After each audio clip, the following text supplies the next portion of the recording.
갈축은 체리사의 대표적인 기계식 스위치 중 하나로 스위치를 누를 때 걸리는 느낌을 만들어주는 돌기가 스템에 있음으로 인해 타이핑 시에 구분감을 주고 촉각적인 피드백을 받을 수 있도록 해줍니다. 이러한 구조를 가진 스위치의 분류를 넌클릭 스위치 혹은 해외에서는 텍타일 스위치라고 하는데요. 시간이 지남에 따라 더 강한 걸림을 가진 넌클릭 스위치들을 선호하는 사람들이 점점 많아졌습니다. 이러한 흐름에 따라 갈축은 점점 구분감도 약하고 마치 모래가 들어있는 것처럼 부드럽지 못한 축으로 사람들의 인식에 자리 잡아 해외에서는 갈축을 혐오하는 밈들이 있을 정도인데요. 오늘은 이런 갈축의 약한 걸림이 심심하신 분들을 위해 강한 걸림을 가진 듀록사의 T1 스위치를 리뷰해보도록 하겠습니다.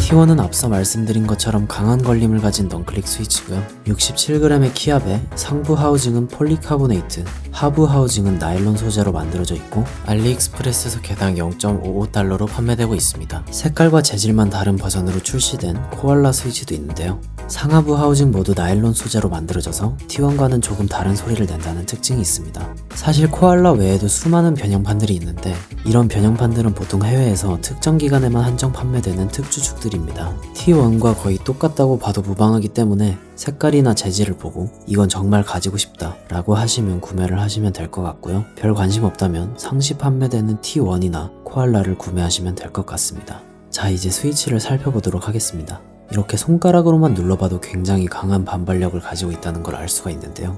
넌클릭 스위치에서는 접전부와 스템, 즉 축의 디자인이 걸림의 느낌과 강도를 결정짓는다고 할 수 있습니다. 갈축의 스템과 비교해보면 T1의 돌기가 더 많이 튀어나와 있는 걸 확인할 수가 있고요. 때문에 더 강한 걸림을 가질 수 있겠죠? 아무튼 제가 이 스위치를 키보드에 조립해서 한 달 정도 사용을 해봤는데요.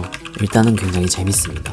키보드 치면서 재밌다는 게 좀 변태 같긴 한데 청축이나 갈축을 경험해보신 분들이라면 걸림에서 오는 딸깍거리는 느낌의 재미를 아실 겁니다.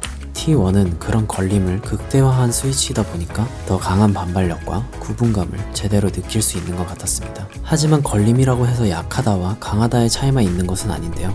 넌클릭 스위치마다 걸림의 느낌 혹은 모양 또한 다릅니다. T1의 경우엔 강한 걸림을 가진 넌클릭의 대명사인 홀리판다와 유사한 느낌을 내도록 만들어졌다고 하는데요. 제가 느끼기에는 홀리판다보다는 진리오스 V2라는 스위치와 굉장히 비슷하다고 느껴졌습니다.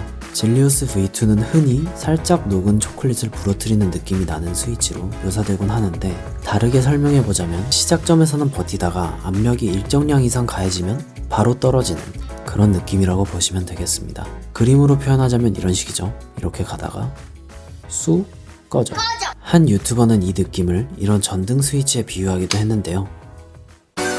대충 느낌이 오시죠? 이렇게 시작점에서는 버티다가 갑자기 쑥 꺼지 켜라. 이런 구조 때문에 입력에 필요한 최소한의 힘이 꽤 커서 중간까지만 누르기가 어렵고 항상 바닥까지 누르게 되는 그런 스위치라고 할 수 있습니다. 제가 사용하면서는 이런 특징 때문에 키를 너무 살짝 누르면 입력이 되지 않을 때도 있었고요. 또 장시간 사용했을 때 워낙 반발력이 강하다 보니까 손가락도 조금 아팠었던 것 같습니다. 사실 이건 T1 뿐만이 아닌 모든 강한 걸림을 가진 넌클릭 스위치들의 특징이라고도 할 수 있겠죠. 그럼 이제 소리를 한번 들어보겠습니다.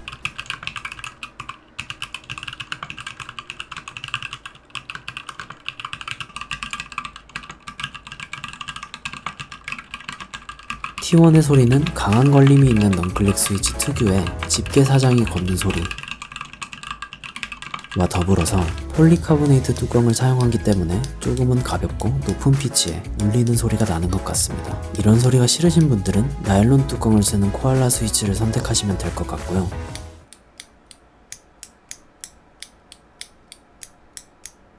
사실 저한테는 거의 느껴지지 않을 정도로 작은 차이기는 하지만 개인적으로는 코알라가 좀 더 정숙하고 더 저음에 밀도 있는 소리를 내는 것 같습니다. 실제로도 T1보다 코알라를 선호하시는 분들이 많은 걸로 알고 있고요. 그런데 소리에 있어서 T1과 코알라 모두 약간의 단점이 있었습니다. 바로 접전부 소음인데요. 접전부 소음은 스템과 접전부가 마찰하면서 생기는 무언가 찌그러지는 것 같은 소리인데 이런 소음이 꽤 많이 나는 편입니다. 따라서 접전부 소음에 민감하신 분들에게는 치명적인 단점이 되지 않을까 싶습니다. 또 유독 심한 애들도 한두 알씩 섞여 있기 때문에 한 10개 정도 여분을 추가로 구매하시는 게 좋을 것 같습니다. 참고로 아까 T1과 비슷한 느낌을 가지고 있다고 이야기했던 진리우스 V2는 이런 소음이 훨씬 덜 나고요. 그치만 진리우스는 얼마다? Oh shit. 그렇다면 이 소음을 없앨 방법은 없을까요? 있기는 합니다. 바로 윤활을 통해서죠. 근데 아까 접전부 소음은 스템과 접전부가 마찰하면서 생기는 소리라고 했었죠.